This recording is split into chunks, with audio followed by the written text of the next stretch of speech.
90 seconds is all you get to decide if you're a victim or a ghost. Look, the lights are gonna flicker, the sirens are gonna start, and your movie brain is gonna tell you to run for the hills or find a fortress. But that's a mood, not a strategy. You're thinking about walls. I'm thinking about physics, friction, and the absolute latency of human response. If you wait for the news to tell you it's real, you're already part of the statistics. We're talking about system failures, not scary stories.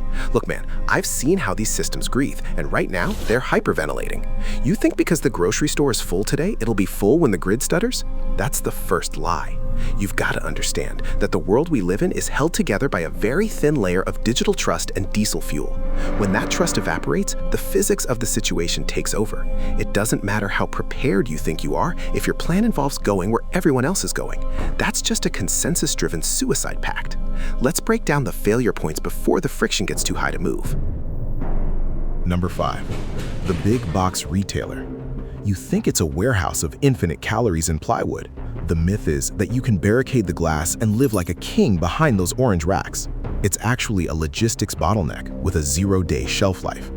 The mechanism failure here is the just-in-time inventory model.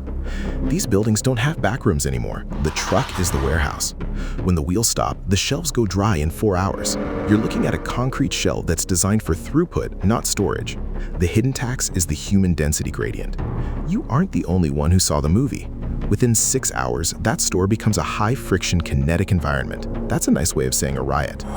The decision rule: if you can't get in and out within the first 60 minutes of the signal, the calories aren't worth the kinetic risk. You stay away.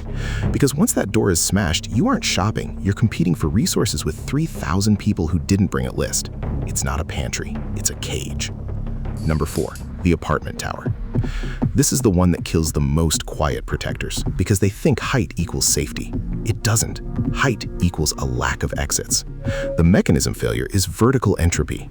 Elevators require the grid. When the grid drops, those stairs become a physical filter that favors the young and the desperate. You're carrying a pack, maybe a kid, and you're fighting gravity while 500 other people are coming down. The hidden tax is thermal dependency. No power means no HVAC and no water pressure above the 4th floor. It's a glass oven or a concrete freezer. The decision rule: if the elevators stop, your home is now a cage. Move to the ground floor or get out of the zip code. You have to realize that a high-rise is a machine for living, and when the power dies, the machine stops working. You're stranded in the sky with no plumbing and 1,000 neighbors who are suddenly very aware of how thin their walls are. Stop. Look at the math. This isn't about being brave, it's about bandwidth. You only have so much energy to expend, and fighting your way up 20 flights of stairs is a tax you can't afford to pay. Number 3. You think it's where the help is. You think there are generators in medicine and people who know what they're doing. The mechanism failure is bioload saturation.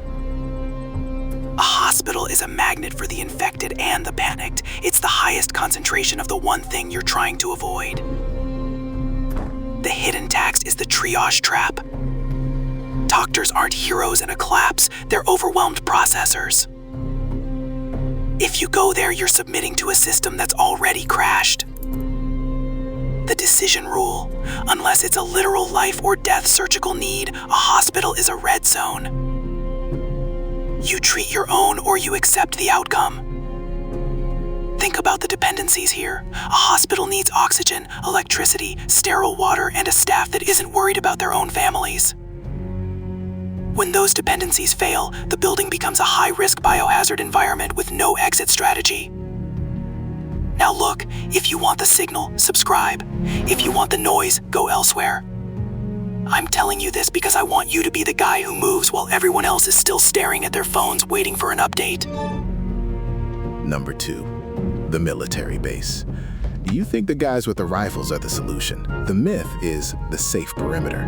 The mechanism failure is chain of command latency. A base isn't a charity, it's a mission-oriented tool. When things go south, the mission isn't protect the civilians. The mission is maintain continuity of government. The hidden tax is the bottleneck. They'll let you get close to the gate, then they'll herd you into a processing center. That's a fancy word for a cage where you have zero agency.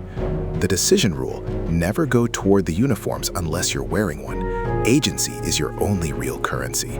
Once you hand over your security to a bureaucracy with guns, you've lost the ability to pivot. You're just a number on a manifest in a system that's already redlined. Number 1, the isolated cabin. This is the psychological turn. This is where gamer brain takes over. Everyone thinks they'll just go to the woods and live off the land like it's a simulation. The mechanism failure is consensus bias. You think you're alone, but everyone with a GPS and a tank of gas has the same idea. The hidden tax is static vulnerability. You're in a fixed position with no intel and no supply line. You've traded a high-noise environment for a high-risk vacuum. The real failure isn't the cabin, it's the mindset that says hiding is winning. Winning is movement. Survival is the ability to adapt to the friction, not run from it. You think that cabin is a sanctuary, but without a community to pull security, it's just a target with a pretty view. You're betting your life on the hope that nobody else finds your secret spot. That's not a plan, that's a prayer. Look, the systems we rely on are beautiful when they work, but they are incredibly fragile because they are built for efficiency, not resilience. Resilience is messy, it's heavy, it's expensive, and most of the world has traded it for convenience. You can't make that trade anymore. You have to be the one who understands the physics of the fall. Tonight, I want you to walk your primary exit route in the total dark and find the one snag that'll kill your timing. Then tell me in the comments, if you had to leave your home forever in 10 minutes, what's the one item you'd leave behind that would hurt the most? Most people want the noise, but if you want the signal, subscribe.